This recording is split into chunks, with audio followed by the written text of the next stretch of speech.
வைத்து அந்த கொடியை மட்டும் கீழே இறக்கிட்டீங்கன்னா மீடியாக்காரங்க இருக்காங்க, அவங்களுக்கு தெரியும். அதனால கொடியை கொஞ்சம் கீழே இறக்கிங்க ஐயா. தாய்மார்களுக்கு அன்போடு கேட்டுக்கொள்கின்றேன். அம்மா அங்க தண்ணி இருக்கு, தண்ணி குடிங்க. பந்தல் இருக்கு, தாய்மார்கள் வயதானவர்கள் கொஞ்சம் தயவு செய்து வெயில நிற்காம நல்ல நெல்லுங்க. அருமை சொந்தங்களே, ராமநாதபுரம் என்பது பாரத பிரதமர் நரேந்திர மோடி ஐயாவுடைய இதயத்தில் இருக்கக்கூடிய ஒரு பகுதி. எப்பொழுதும் கூட ராமநாதபுரத்தினுடைய மக்களை ரொம்ப உன்னிப்பா பார்ப்பாங்க. அடிக்கடி நம்முடைய ராமேஸ்வரத்தில் ராமநாத சுவாமி பெருமாளை தரிசிக்க வருவதற்கு கூட பாரத பிரதமர் அவர்கள் பல முறை இங்கே வந்திருக்கின்றார். உங்களுக்கு தெரியும், ராமநாதபுரம் மாவட்டத்தை முன்னேற்றுவதற்காக என்னைக்கு பிரதமர் அவர்கள் இந்தியாவுடைய பொறுப்புக்கு வந்தார்களோ அன்னைக்கே இந்த மாவட்ட ஆஸ்பிரேஷனல் டிஸ்ட்ரிக்ட் என்கின்ற பெயர்ல இந்தியாவில் 112 பின்தங்கிய மாவட்டங்களை தேர்ந்தெடுத்து அதில் ராமநாதபுரத்தையும் ஒரு மாவட்டமாக தேர்ந்தெடுத்து மத்திய அரசு நலத்திட்டங்களை கடந்த 12 ஆண்டுகளாக அள்ளி கொடுத்துக் கொண்டிருக்கின்றார்கள்.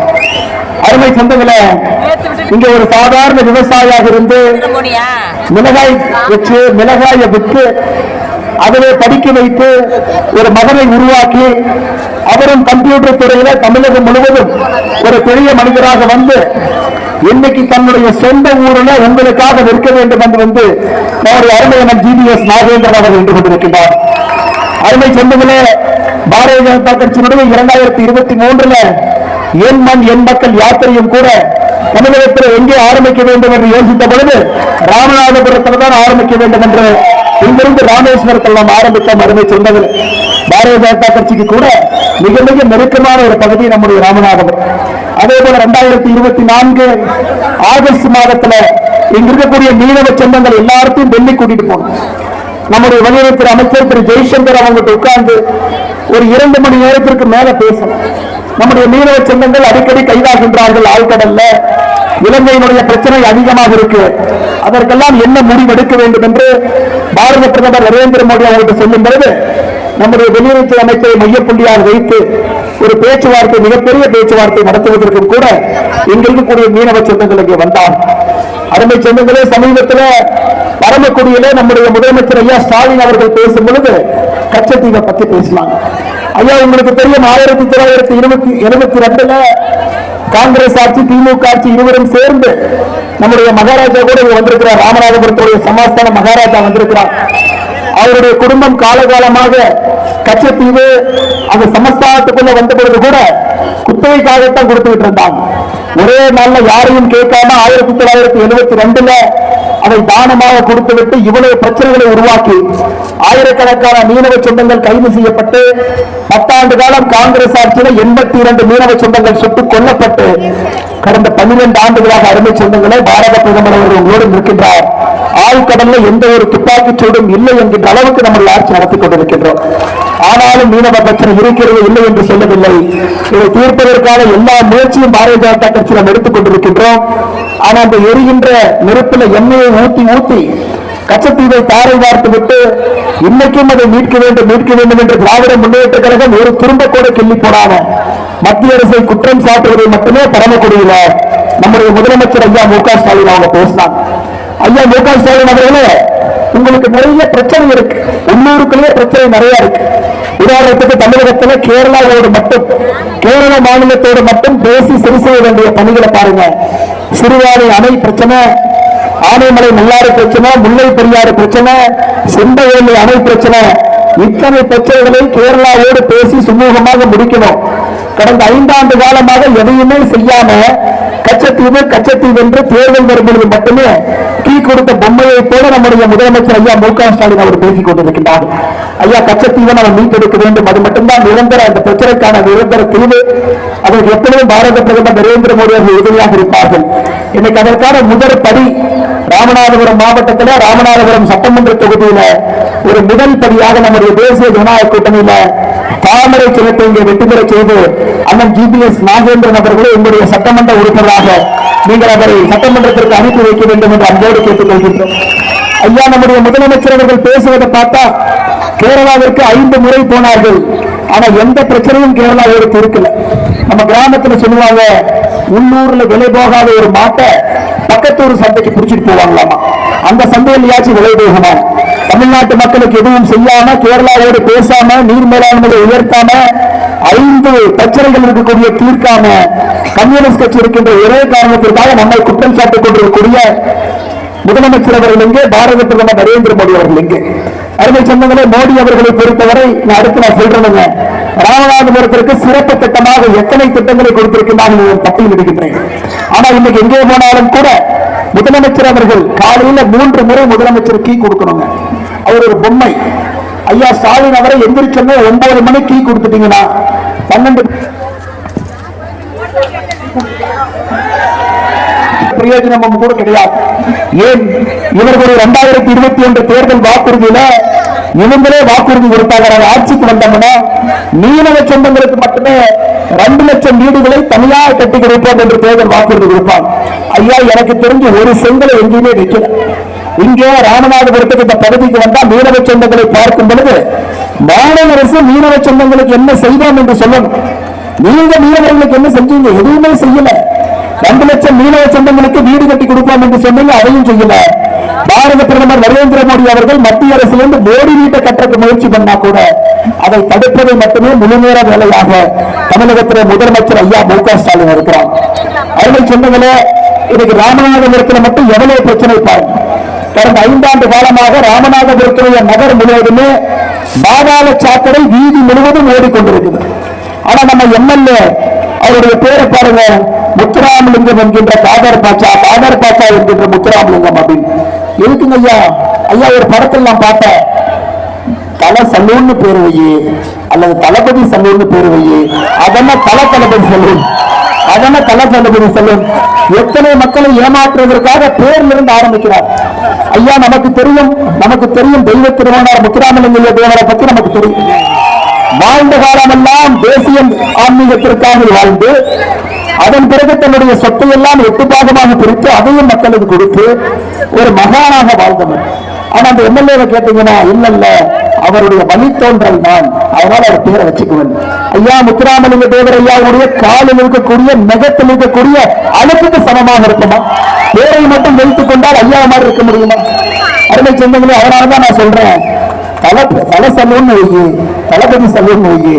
தளபதி சலூன்னா 2 பேர் சேர்ந்து அடிப்பாங்க. நம்முடைய சட்டமன்ற உறுப்பினர் இத்தனை காலமாக தப்பிச்சு இந்த முறை 2026 சட்டமன்ற தேர்தலில் கூட உங்கள் முன்னால் நின்று கொண்டிருக்கின்றார்கள்.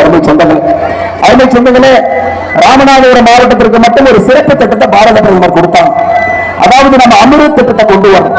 மக்கள் தொகை 1 லட்சம் இருக்கும். ஆனா நம்முடைய ராமேஸ்வரத்தை பொறுத்தவரை 50,000 பேர் இருக்கிற காரணத்தினால இந்தியாவில 50,000 பேர் மக்கள் தொகை இருக்கக்கூடிய ராமேஸ்வரத்திற்கு தனியாக ஒரு அமிர்த் திட்டத்தை நம்ம கொண்டு வந்தோம். தனியாக ஒரு மருத்துவமனையை கொண்டு வந்தோம். 50 படுக்கை வசதிகள் கொண்ட மருத்துவமனையை 19 கோடி ரூபாய் கட்டணும். இன்னைக்கு தான் சொன்னாங்க திமுக அதுக்கு ஸ்டிக்கர் அடிச்சு விட்டுட்டாங்க.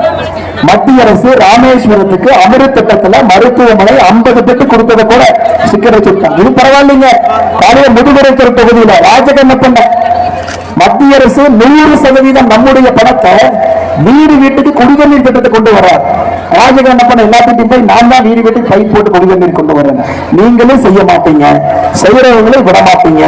ஒழுக்கமா யாராவது செஞ்சா அதுக்கு ஸ்டிக்கர் அடிச்சு ஒட்டிட்டு முதல் ஆளா நீங்க சுட்டி கொண்டிருப்பார்கள் திராவிட முன்னேற்ற கழகத்தினுடைய சொந்தங்கள். ஐயா அமிர்த் திட்டத்துல நாம் பணம் கொடுத்து 20 கோடி ரூபாய் ஒதுக்கணும். ஒதுக்குங்க ஐயா.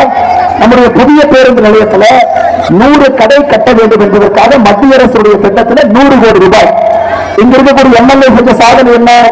ஒரு தனியார் ஹோட்டல்ல அதை போலியாக ஏலம் விடுவதாக விட்டு யாருக்கும் கடை கொடுக்காம அதிலும் கொள்ளையடித்திருக்கின்றார்கள் இந்த பகுதியினுடைய திராவிட முன்னேற்ற கழகத்தினுடைய தலைவர். அருமை சொந்தங்களே, நீங்க ராமேஸ்வரம் பாருங்க, தினமும் எத்தனை பேர் வர்றாங்க? 30,000 பேருக்கு மேல தமிழ்நாட்டுக்கு வெளியிருந்து வர்றாங்க. அதை ஒரு குப்பை ஸ்தலமாக மாற்றி வைத்திருக்கின்றார்கள், குப்பை ஏரியாவாக மாற்றி வைத்திருக்கின்றார்கள். அதையெல்லாம் உருவாக்கி உங்களுடைய ஊருக்கு பெருமை சேர்க்க வேண்டும் என்றாலும் கூட தாமரை கட்சி இங்கே ஜெயித்தால் மட்டும்தான் அது முடியும்.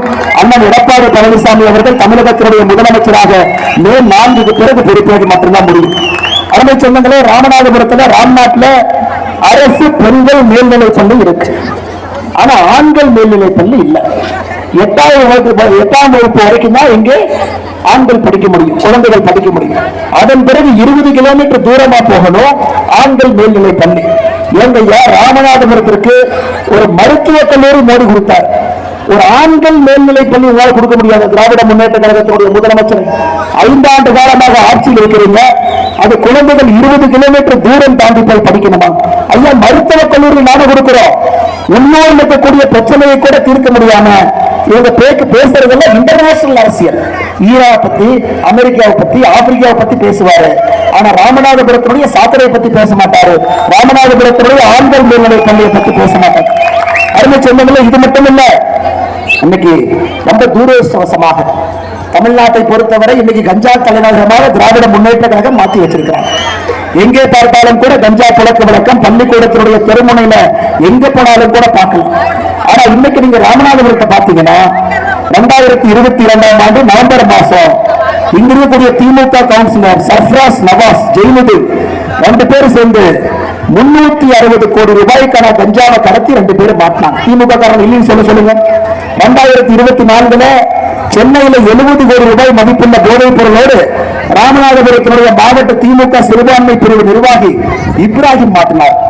2025 பிப்ரவரி மாசம் கஞ்சாவை பதுக்கி வைத்திருந்த திமுக கவுன்சிலர் சத்தியமூர்த்தியினுடைய பையன் மாட்டார். ஐயா, நான் சொல்றது ராமநாதபுரத்துக்கு மட்டும். இதெல்லாம் தாண்டி இன்டர்நேஷனல் ட்ரக் கார்ட்டலுடைய தலைவராக இருக்கக்கூடிய ஜாஃபர் சாதிக் 2000 கோடி ரூபாய் கஞ்சா வழக்கில் மாட்டினாரு. ஜாஃபர் சாதிக் எந்த ஒரு காரணம் உங்களுக்கு தெரியும்.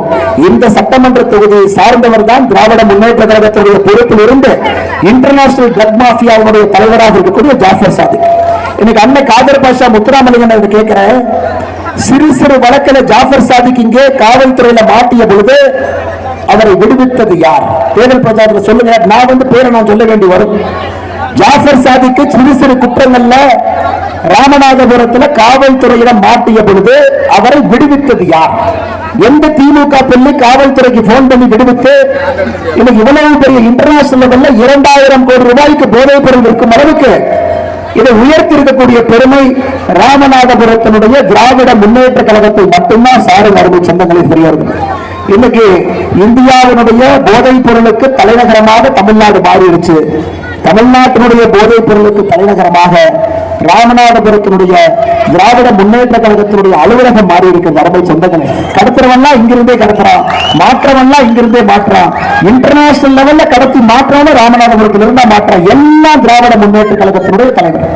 ராமநாதபுரம் மக்களுக்கு, அன்பு சொந்தங்களுக்கு, கடினமாக உழைக்கிற விவசாயிகளுக்கு, தாய்மார்களுக்கு தலைகுறிவை மட்டும்தான் திராவிட முன்னேற்ற கழகம் ஏற்படுத்தியிருக்கின்றார்களே தவிர இந்த மண்ணில ஏபிஜே அப்துல் கலாம் ஐயா வாழ்ந்த மண். யோசிச்சு பாருங்க, இந்தியா முழுவதும் ஏபிஜே அப்துல் கலாம் என்று சொன்னால் ராமேஸ்வரம், ராமநாதபுரம். நம்ம எல்லாம் கருவமா நெஞ்சு நிமித்திக்கிட்டு போய் டெல்லியில் நிற்போம். ஆனா இன்னைக்கு திராவிட முன்னேற்ற கழகம் ஆட்சிக்கு வந்த பிறகு கஞ்சா விக்கிறவனை மட்டுமே உருவாக்கி ஒருவராக மாட்டிக் கொண்டிருக்கின்றார். அருமை சொந்தங்களே, அருமை சொந்தங்களே, இன்னைக்கு தமிழ்நாட்டில் தாய்மார்கள் பெருமளவில் நம்முடைய ரோட் ஷோல பங்கேற்று கூட வெயில வந்தாங்க. தமிழ்நாட்டில் இன்னைக்கு பெண்களுக்கு எதிரான குற்றங்களை பாருங்க. படுகொலைகள் மட்டுமே 8008 படுகொலைகள், கற்பழிப்பு வழக்குகள் 2080, குழந்தைகளுக்கு எதிரான வன்கொடுமை வழக்குகள் போக்சோ சட்டம் என்று சொல்லுவோம் 18 வயசு கீழே 39,900. இதை நான் சொல்றதுனால திமுக காரன் தினமனை திட்டுவா. அண்ணாமலை ஊரெல்லாம் மைக் எடுத்து திராவிட முன்னேற்ற கழகத்தை பத்தி தவறா பேசுறாங்க. ஐயா, நான் பேசுறதை விடுங்க. நேற்று சேலம் மீட்டிங் மேடையின் மீது முதலமைச்சர் ஐயா ஸ்டாலின் இருக்கிறார். பக்கத்துல பிரேமலதாக்கா, தேமுதிக கட்சியினுடைய தலைவி பிரேமலதாக்கா பக்கத்தில் உட்கார்ந்து இருக்கிறாங்க. அவங்க மைக் எடுத்து என்ன பேசுறாங்க சொந்தங்களே நீங்கள் தெரிந்து கொள்ள வேண்டும். பிரேமலதாக்கா சேலத்துல மைக் எடுத்து பேசினாங்க.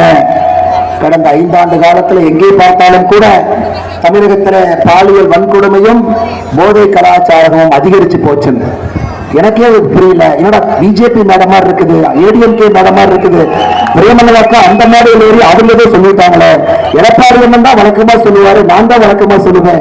பிரேமலதாக்கா முதலமைச்சரை வைத்துக் கொண்டு தமிழகத்துல போதை கலாச்சாரமும் பாலியல் வன்கொடுமையும் அதிகமா இருக்கு. ஆனா முதலமைச்சருக்கு பதில் சொல்ல தெரியல. ஏன்னா அந்த கீ கொடுத்த பொம்மையினுடைய கீ அப்ப நின்று போச்சு. என்ன பண்றேன்னு தெரியும், இப்படி பார்த்தாரு இப்படி பார்க்கிறாரு. ஏன்னா இதே முதலமைச்சர் அவர்கள் தான் ஒரு காலத்துல சொன்னாங்க, சட்டம் ஒழுங்க இரும்பு கையை வைத்து, இரும்பு கை. ஐயா, அந்த இரும்பு துடுப்பிடிச்சு 5 வருஷம் ஆச்சு. அதனால யாருக்கும் எந்த பிரயோஜனம் அந்த கை மூலமாக இல்லை. ஆனால் அருமை சகோதரர்களே, தயவு செய்து உங்களிடம் அன்போடு கேட்டுக்கொள்கின்றேன், சட்டம் ஒழுங்கை நாசப்படுத்திய திராவிட முன்னேற்ற கழகம் வெளியே செல்ல வேண்டும். அனைத்து இந்திய அண்ணா திராவிட முன்னேற்ற கழகம் தலைவரான தேசிய ஜனநாயக கூட்டணி அருமையினர் எடப்பாடி பழனிசாமி அவர்கள் உள்ளே வர வேண்டும். தமிழகத்தினுடைய முதலமைச்சராக பொறுப்பில் அமர். அதற்கு இங்கே கட்டளைக்கு பதிலாக தாமரை இருந்து கொண்டிருக்கிறது.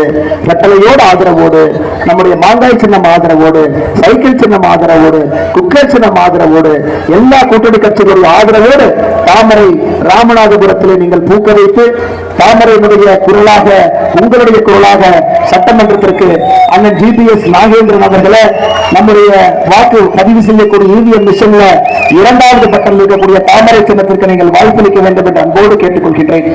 நேற்று காலையில பேப்பரை திறந்தீங்கன்னா, சென்னை திருவள்ளூர் மாவட்டம் மிஞ்சூர்ல ஒரு கல்லூரி படிக்கக்கூடிய மாணவி செமஸ்டர் எக்ஸாம் படிச்சுட்டு இருக்கிறாங்க. 3 பேர் கஞ்சா பழக்க வழக்கத்தினால 3 பேர் ரோட்ல போறாங்க, காலி போலி. சகோதரி ஃபர்ஸ்ட் ஃப்ளோர்ல இருக்கிறத பார்த்துட்டு, முதல் மாடியில் இருக்கிறத பார்த்துட்டு கீழிருந்து தாவி முதல் மாடிக்கு போய் அந்த சகோதரிட்ட அத்துமீற முயற்சிக்கிறாங்க. அந்த சகோதரி அங்கிருந்து தப்பிச்சு போக முயற்சி பண்ணும்போது பட்டா கட்டியால் சரமாரியாக வெட்டி மருத்துவமனையில் இருக்கிறாங்க. எதுக்கு இதை சொல்றாங்க ஐயா? கஞ்சா புழக்க வழக்கம் ஏதோ தெருவில் போது நம்ம ஒதுங்கி போயிடலாம் நீங்க நினைக்க கூடாது. ஆனா அந்த மூலையில் இருக்க ஒதுங்கி போயிடலாம், டாஸ்மாக் இங்க இருக்கு ஒதுங்கி போயிடலாம், தப்பு பண்றவன் நைட் இங்க இருப்பான் அந்த பாதையில போக வேண்டாம். ஐயா அரசியல் அப்படி பண்ண முடியாதுங்க ஐயா. உங்க வாழ்க்கையை பயந்து பயந்து நீங்க வாழ முடியாது. இன்னைக்கு ஒதுங்கி ஒதுங்கி போய் இந்த கஞ்சா சாப்பிட வீட்டுக்குள்ள மொட்டை மாடிக்கு ஏறி வந்து நம்முடைய குழந்தையை வெட்டுகின்றார் என்றால் தமிழகத்தில் சட்டம் ஒழுங்கு எப்படி இருக்கணும் புரிஞ்சுக்கணும். நேற்று சாயந்தரம் மணச்சநல்லூர் உங்களுக்கு தெரியும், திராவிட முன்னேற்ற கழகத்தினுடைய எம்எல்ஏ உங்களுக்கு தெரியும், அடிக்கடி இப்ப நியூஸ்ல இருக்கா. 250 தாய்மார்களுடைய கிட்னி திருடி விற்று அந்த தொகுதியில மறுபடியும் சட்டமன்றத்துக்கு அந்த கதிரவன் அவர்கள் போட்டியிடுகின்றார்கள். இன்னைக்கு திராவிட முன்னேற்ற கழகத்தை திராவிட மாடல் என்று சொல்வதை விட கிட்னி திருட்டு மாடல் ஆட்சி என்றுதான் சொல்ல வேண்டும். 250 சகோதரர் திருடிட்டு நம்முடைய அமைச்சர் மா சுப்பிரமணியம் சொல்றார், கிட்னி திருட்டுன்னு சொல்லாதீங்க, கிட்னி முறைகேடுன்னு சொல்லுங்கிறார். என்னங்க அநியாயமா இருக்கு? கிட்னியை திருடி விட்டு மக்கள் கிட்னி திருட்டு ஆட்சி என்று சொன்னால் முறைகேடு என்று சொல்ல வேண்டுமா? அங்க ஒரு சகோதரி சிந்துஜா இங்க இருக்கிற சகோதரி மாதிரி போறாங்க. திமுக காரன் ஒரு 8000 ரூபாய் நோட்டீஸ் தூக்கிட்டு இங்கே சுத்திட்டு இருக்கிறான். சகோதரி கேட்கிறாங்க, வாக்குவாதம் ஆகிறது, முடிய பிடிச்சி அடிக்கிறாங்க, நேரா வீட்டுக்கு வந்து தற்கொலை பண்ணி இறந்து போய் விடுகின்றாங்க. நேற்று நம்ம பிரச்சனை பண்ணதுக்கு அப்புறம் மணச்சநல்லூர்ல 8 திராவிட முன்னேற்ற கழகத்தினுடைய தொண்டர்களை கைது செய்யலாம். அதன் பிறகு தேர்தல் ஆணையம் நேற்று சாயந்தரம் நோட்டீஸ் கொடுத்திருக்கிறாங்க. தமிழகத்துல திருட்டு திமுக எப்படி இந்த நோட்டீஸ் எடுத்துட்டு போயிட்டு வீடு வீடாக போய் கொடுக்கிறாங்களோ, நாங்க வந்தா 8000 ரூபாய் ஃப்ரிட்ஜ் வாங்கிக்கலாம், மிக்சி வாங்கிக்கலாம், கிரைண்டர் வாங்கிக்கலாம். அது ஒரு அம்மா எடுத்துட்டு அந்த நோட்டீஸ் எடுத்துட்டு ஒரு தாய்மார் ஒரு கடைக்கு போயிட்டாங்க. அண்ணன் திமுக காரன் நோட்டீஸ் கொடுத்தா, ஏதோ ஃப்ரிட்ஜ் கொடுக்குறீங்களாமா, மிக்சி கொடுக்குறீங்களாமா, கொடுங்க ஐயான். அப்பதான் அவர் சொன்னாரு, ஏம்மா இந்த நோட்டீஸ் எடுத்துட்டு இங்க வந்திருக்கீங்க அம்மா, திமுக இருக்கிற ஊரும் ஆம போகிற வீடும் எப்போ நாசமா போனாதானே சரித்திரம். அவர் நோட்டீஸ் கொடுத்தா நீங்க எடுத்துட்டு வந்து வெயில வரவேங்க அம்மா. திமுக காரங்க ரிசர்வ் பேங்க் கவர்னர் இல்லைங்க. தேர்தல் இடத்துல அடுத்த 4 நாட்கள் நம்மளை ஏமாற்றுவதற்காக இந்த போலி நோட்டீஸ் எங்கேயும் கொடுக்க கூடாது, கொடுத்தா காவல்துறை நடவடிக்கை எடுக்கணும், தேர்தல் ஆணையம் அதை தடை செய்திருக்கின்றார்கள், ஆட்சிக்கு வரமாட்டார்கள் என்று தெரிந்து நம்முடைய பெண்கள்கிட்ட அந்த பொய் நோட்டீஸை கொடுத்துக் கொண்டிருக்கின்றார்கள். அருமை சொந்தங்களே, நம்முடைய மீனவ நண்பர்கள் அதிகமாக இருக்கக்கூடிய மாவட்டம் அது. நேற்றிலிருந்து மீன்பிடி தடைக்காலம் நேற்றிலிருந்து ஆரம்பித்திருக்கிறது. ஜூன் 14ஆம் தேதி வரை 61 நாள் மீன்பிடி தடைக்காலம். ஆனால் எடப்பாடி பழனிசாமி அவர்கள் தன்னுடைய அனைத்து இந்திய அண்ணா திராவிட முன்னேற்ற கழகத்துடைய தேர்தல் அறிக்கையில பாரதிய ஜனதா கட்சி நம்முடைய தேர்தல் அறிக்கையில சொல்லியிருக்கோம், மீன்பிடி தடை காலத்துல மீனவ சொந்தங்களுக்கு உங்களுக்கு கொடுக்கக்கூடிய நிவாரண உதவி 8000 to 12000 நாம் உயர்த்தியிருக்கின்றோம். அருமை சொந்தங்கள், மீன் குறைவாக இருக்கக்கூடிய அந்த 3 மாதத்திற்கு உங்களுக்கு கொடுக்கக்கூடிய நிவாரணத்தை 6000 to 8000 உயர்த்தியிருக்கின்றோம். அதுவும் மீனவ சொந்தங்களுக்கு இந்த நேரத்தில் சொல்வது கடமை. 60 வயதுக்கு மேல இருக்கக்கூடிய மீனவ சொந்தங்களுக்கு உங்களுக்கு கொடுக்கக்கூடிய பென்ஷன் 2000 ரூபாயாக உயர்த்தியிருக்கின்றோம் மீனவ சொந்தங்களுக்கு. அதுவும் உங்களுக்கு தெரியும் அருமை சொந்தங்களே. அதனால் மறந்து இருந்து விடாதீர்கள், இருந்து மறந்து விடாதீர்கள். உங்களுக்கான அரசு நம்முடைய பாரத பிரதமர் நரேந்திர மோடி அவர்கள் தலைமையில டெல்லியிலிருந்து தமிழகத்திற்கு நிதி அனுப்பக்கூடிய அரசு நமக்கான அரசு. இங்க மாநிலத்தில் அண்ணன் எடப்பாடி பழனிசாமி அவர்கள் தலைமையில் இருக்கக்கூடிய அனைத்து இந்திய அண்ணா திராவிட முன்னேற்ற கழகம் தலைமையில் இருக்கக்கூடிய தேசிய ஜனநாயக கூட்டணி என்பதை மறந்து விடார்கள் அருமை சொந்தங்கள். அருமை சொந்தங்களே, இந்த கீ கொடுத்த பொம்மை கிளம்பி போயிட்டாங்கன்னா அடுத்து தஞ்சாவூர் தலையாட்டு பொம்மை பின்னாடியே வரும். ஐயா தஞ்சாவூர் தலையாட்டி பொம்மை யாருன்னு உங்களுக்கு தெரியும், உதயநிதி ஸ்டாலின். இப்படி இப்படி இப்படி இப்படி முதல்ல ஒரு செங்கலை தூக்கிட்டு போயிட்டு இருந்தார். இன்னைக்கு தமிழ்நாட்டு மக்கள் எல்லாம் கேட்க ஆரம்பிச்சிட்டாங்க, அண்ணா நீ மருத்துவமனை கட்டுவேன்னு சொன்ன கட்டுல, சுகாதார வசதி கட்டுவேன்னு சொன்ன கட்டுல, முதுகுளத்தில் இன்ஜினியரிங் காலேஜ் கட்டணும்னு சொல்லுவ கட்டுல, கலாச்சார கல்லூரி அறிவியல் கல்லூரி கட்டுறேன்னு சொன்ன கட்டுல, செங்கல் எங்கேயும் சொன்னதுக்கு அப்புறம் இப்ப செங்கல் இல்லாம ஒரு போட்டோ வச்சுட்டு சுத்திட்டு இருக்கிறார். அருமை சொந்தங்களே, உதயநிதி ஸ்டாலின் தஞ்சாவூர் தலையாட்டி பொம்மை என்ன சொல்லுவாருன்னா, பாரத பிரதமர் மோடி மக்களுக்கு எதுவுமே செய்யல, எதுவுமே செய்யல, எதுவுமே செய்யல. ஐயா, பாரத பிரதமர் நரேந்திர மோடி அவர்கள் கோபாலபுரத்து மக்களுக்கு, உங்க வீட்டு மக்களுக்கு செய்யல, மக்கள் தமிழ்நாட்டு மக்கள் எல்லோருக்கும் செய்து கொண்டுதான் இருக்கின்றோம். ராமநாதபுரம் மாவட்டத்திற்கு மட்டுமே இந்தியாவில் நம் ஆட்சிக்கு வந்தவுடன் முன்னேறக்கூடிய மாவட்டம் என்கின்ற அந்தஸ்து கொடுத்து சிறப்பு நிதியை கொடுத்தோம். இந்தியாவில் 112 மாவட்டத்தில் ராமநாதபுரம் மாவட்டம் அதில் ஒன்று என்கின்ற பெருமை நமக்கு இருக்கு. இன்னைக்கு நம்ம ஆஸ்பிரேஷனல் மாவட்டம், முன்னேறக்கூடிய மாவட்டத்திலிருந்து முன்னேறிய மாவட்டமாக மாறிக்கொண்டிருக்கின்றோம் என்பதை உங்களுக்கு சொல்வது கடமையாக இருக்கு. அரசு மருத்துவக் கல்லூரி 11 நம்முடைய ராமநாதபுரத்திற்கு அமிர்த் பாரத் திட்டத்தின் கீழ் ராமேஸ்வரம் ரயில்வே நிலையத்துடைய மறுசீரமைப்பு 133 கோடி, 100 ஆல பழைய பாம்பன் ரயில் பாலத்தை பெயிண்ட் அடிச்சு ஸ்டிக்கர் அடிச்சு ஒட்ட வச்சுக்கிட்டு இருந்தீங்க, 550 கோடி ரூபாயில மிக அற்புதமாக இந்தியாவுடைய முதல் செங்குத்து தூக்கு பாலமாக பாரத பிரதமர் கட்டி உங்களுக்கு ஒப்படைத்திருக்கின்றார். பரமக்குடி ராமநாதபுரம் 4 வழி சாலை 1800 கோடி. அம்மா, ராமநாதபுரம் வரும்பொழுதுதான் நம்ம வருத்தப்படுவது, நம்முடைய தாய்மார்கள் ஒரு கைவண்டியை வச்சுக்கிட்டு கைவண்டியில 4 குடம் 5 குடத்தை வச்சுக்கிட்டு எடுத்துட்டு போயிட்டு இருப்பாங்க. அதை பார்க்கும் பொழுதெல்லாம் எனக்கு கண்ணில் தண்ணீர் வரும். சுதந்திரத்திற்கு பிறகு நம்முடைய நாட்டுல, நாம் ராமநாதபுரத்துல முதுகுளத்தூர்ல இந்த பகுதியில நம்முடைய தாய்மார்கள் இன்னும் தண்ணீர் குடத்தை வைத்து 5 கிலோமீட்டர் 7 கிலோமீட்டர் போறாங்களே, இதையெல்லாம் மொத்தமாக முடிவு கொண்டு வர வேண்டும் என்பதற்காகத்தான் ஜல் ஜீவன் திட்டம், வீடு வீட்டுக்கு குடிநீர் பைப்பு மூலமாக கொண்டு வர வேண்டும் என்கிற திட்டத்தை ஆரம்பிச்சார். தமிழ்நாட்டில் இது மிக மோசமாக ஒரு மாவட்டத்தில் திட்டத்தை நடத்தியிருக்கின்றார்கள் என்றால் அது நம்முடைய ராமநாதபுரம் மாவட்டம் தாங்கம்மா. உதாரணத்திற்கு கோயம்புத்தூர்ல 100% வீடுகளுக்கு பைப் மூலமா கொண்டு போயாச்சு, கரூர்ல 90% மேல, திருப்பூர்ல 95% மேல. ஆனா தமிழ்நாட்டுல ஒரு மாவட்டத்துல வெறும் 47% தான் வேலை பார்த்திருக்காங்கன்னா நம்முடைய ராமநாதபுரம் மாவட்டம். ஆனால் அருமை சொந்தங்களே, மொத்தமாக எல்லாத்தையும் நீங்க வீட்டுக்கு அனுப்பணும். 1000 கோடி கொடுத்தும் கூட நீர் மேலாண்மை அம்மா தமிழ்நாட்டுல எங்கேயும் கொடுக்கல. இங்க மட்டும்தான் கூட்டு குடிநீர் திட்டம், தண்ணியே இல்லை. தண்ணி இருந்தா தானே பைப்புல தண்ணி வரும். இங்க தண்ணியை உருவாக்குவதற்காக 1400 கோடி தனியா. அதன் பிறகு பைப், ஐயா சொல்றாங்க, அண்ணே பைப்பு போட்டா திறந்தா காத்துதான் வருது, தண்ணி வரல. ஜல் ஜீவன் திட்டத்தை பொறுத்தவரை நம்முடைய சட்டமன்ற உறுப்பினரை, வருங்கால சட்டமன்ற உறுப்பினரை நீங்கள் இவரை தேர்வு செய்த பிறகு, அம்மா நான் உங்களுக்கு பிராமிஸ் பண்ணிட்டு போறேன், உறுதி கொடுத்துட்டு போறேன், மத்திய அரசு அதிகாரிகளை கொண்டு வந்து ஜல் ஜீவன் திட்டத்தை ஆடிட் பண்ணி கொள்ளடிச்சவங்க எல்லாத்தையும் உள்ள அனுப்புறது ஒரு வேலை. இதை விரைவுபடுத்தி தண்ணீரை ஆரம்பித்து பைப்பு மூலமாக குடிநீர் எடுத்துட்டு வீட்டுக்கு போறது 2வது வேலை. இரண்டையும் செய்வதற்கு இங்கே தாமரை பூக்க வேண்டும் என்கின்ற அன்பான வேண்டுகோளை உங்களுக்கு வைக்கிறேன். அமிர்த் பாரத் திட்டத்தில் 773 கோடி இங்கே நாம் நிதி கொடுத்திருக்கின்றோம். பிரதமருடைய மக்கள் மருந்தகம் 15, MSME திட்டத்தில் கடன் மட்டுமே இந்த மாவட்டத்திற்கு 851 கோடி, முத்ரா திட்டத்தில் கடன் 4800 கோடி, 59,000 விவசாயிகளுக்கு வருஷத்துக்கு 6000 ரூபாய் கொடுக்கிறோம், 365 கோடி. கிராமப்புறத்தில் மோடி வீடு 10,933 வீடு, நகர்ப்புறத்தில் 1819 வீடு. ஐயா நான் படிச்சுட்டே போயிருக்கேன், இதெல்லாம் கேட்டா தஞ்சாவூர் தலையாட்டி பொம்மை தலை சுத்தி கீழே விழுந்துருவாங்க, வேண்டாம்.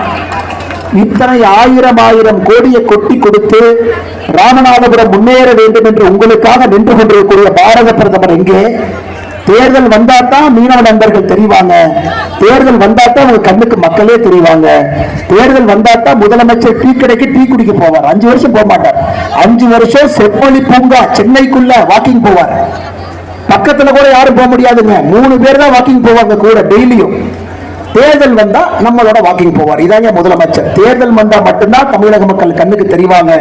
அதனால் திராவிட முன்னேற்ற கழகத்தை மொத்தமாக நீங்கள் நிராகரித்து, அவர்களோடு இருக்கக்கூடிய எல்லோரையும் நிராகரித்து, இந்த முறை அனைத்து இந்திய அண்ணா திராவிட முன்னேற்ற கழகம் தலைமையிலான தேசிய ஜனநாயக கூட்டணிக்கு தாமரை சின்னத்திற்கு நீங்கள் வாய்ப்பளித்து, தாமரை சின்னத்திற்கு வாய்ப்பளித்து, தாமரை சின்னத்திற்கு வாய்ப்பளித்து, அருமை சொந்தங்களே, தாமரை ராமநாதபுரத்தில் பூக்கும் பொழுது நம்முடைய அற்புதமான ரட்டளை சின்னமும் பூக்கும், குக்கர் சின்னமும் இங்கே வரும், நம்முடைய சைக்கிள் சின்னமும் வரும்.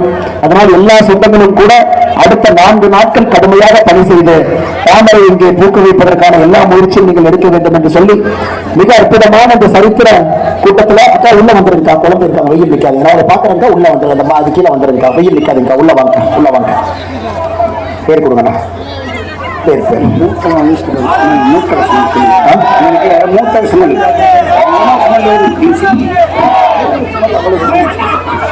அதே போல ஐயா இன்னைக்கு நம்ம நின்று கொண்டிருக்கக்கூடிய இடத்துல கூட இப்ப நாம் இங்கிருந்து பேசிக்கிட்டு இருக்கோம், இங்க நாம் பேசிக்கிட்டு இருக்கோம். இங்கே கூட பாத்தீங்கன்னா வரக்கூடிய வாடை ஏதோ ஒரு பொது கழிப்பிடத்தை சரியா அவங்க மெயின்டைன் பண்ணாதனால வரக்கூடிய வாடையில நான் நின்று கொண்டிருக்கின்றோம். கஷ்டப்பட்டு வெயில் அதான் கஷ்டப்பட்டு வெயில நீங்களா நின்று கஷ்டப்பட்டு உழைச்சு 1 ரூபா 2 ரூபாய் அரசு கொடுத்து இவங்களை கொள்ளையடிச்சு ஊர்ல எதுவுமே மெயின்டைன் பண்ண மாட்டாங்க. ஆனா தேர்தல் வந்தா காதர் பாஷா என்கின்ற முத்துராமலிங்கம் நெஞ்சு தூக்கிட்டு வருவாங்க. அருமை சொந்தங்களே, யாருக்கு பாருங்க நிக்கவே முடியல. கடந்த 30 நிமிஷமாக எப்படி தாய்மார்கள் நிக்கிறீங்க, இந்த ஊர்ல எப்படி குழந்தைகள் நடந்து போவாங்க, ஒரு அடிப்படை கட்டமைப்பை செய்ய முடியல. எதுக்கு நீங்களே எம்எல்ஏவா இருக்கணும், எதுக்கு நீங்களே எம்எல்ஏவா இருக்கணும், ஒரு அடிப்படை வசதியை செய்ய முடியல. இது கூட அது எலெக்ஷன், சில நேரத்தில் எலெக்ஷன் வருதுனால் சில வேலைகள் செய்வாங்க, அதையும் செய்யல. அருமை சொந்தங்களே, அன்போடு பாசத்தோடு பரிவோடு கேட்டுக்கொள்கின்றேன். அவங்களுடைய அடுத்த தலைமுறை குழந்தைகள் நல்ல ஊர்ல அடுத்த கட்டமைப்புல நன்றாக வாழ வேண்டும். யாராருக்கோ ஓட்டு பார்த்து போட்டுட்டீங்க. இந்த முறை 2வது பட்டன்ல தாமரை பட்டன் உடையும் அளவுக்கு நீங்க தாமரைக்கு ஓட்டு போட்டு மாற்றத்திற்காக நீங்க நிக்கணும். பாரத பிரதமர் நரேந்திர மோடி அவர்கள் உங்கள் மீது அளப்பரிய அன்பை வைத்திருக்கின்றார். அளப்பரிய அன்பு. ஐயா, நாம் கேட்பது ஒரு தாமரை நீங்க மலர் வச்சு கொடுங்க. எல்லா பிரச்சனையும் அடிப்படையில் இருந்து தீர்க்க வேண்டியது எங்களுடைய பொறுப்பு. நம்முடைய கூட்டணியுடைய தலைமை அனைத்து இந்திய அண்ணா திராவிட முன்னேற்ற கழகத்தினுடைய தலைவர்கள் தொண்டர்கள் நின்று கொண்டிருக்கின்றார். நம்மோடு இருப்பார். மாநிலத்தில் அண்ணன் எடப்பாடி அவர்களோடு இணைந்து, மத்தியில் மோடி ஐயாவோடு இணைந்து அடிப்படை பிரச்சனைகளை உறுதியாக நாம் சரி செய்வோம் என்று சொல்லி நம்முடைய எல்லா கூட்டணி கட்சி தலைவர்கள், அனைத்து இந்திய அண்ணா திராவிட முன்னேற்ற கழகத்தினுடைய மாவட்ட செயலாளர் முனியசாமி அவர்கள், முன்னாள் அமைச்சர் அண்ணன் மணிகண்டன் அவர்கள், இளைஞர் பாசறை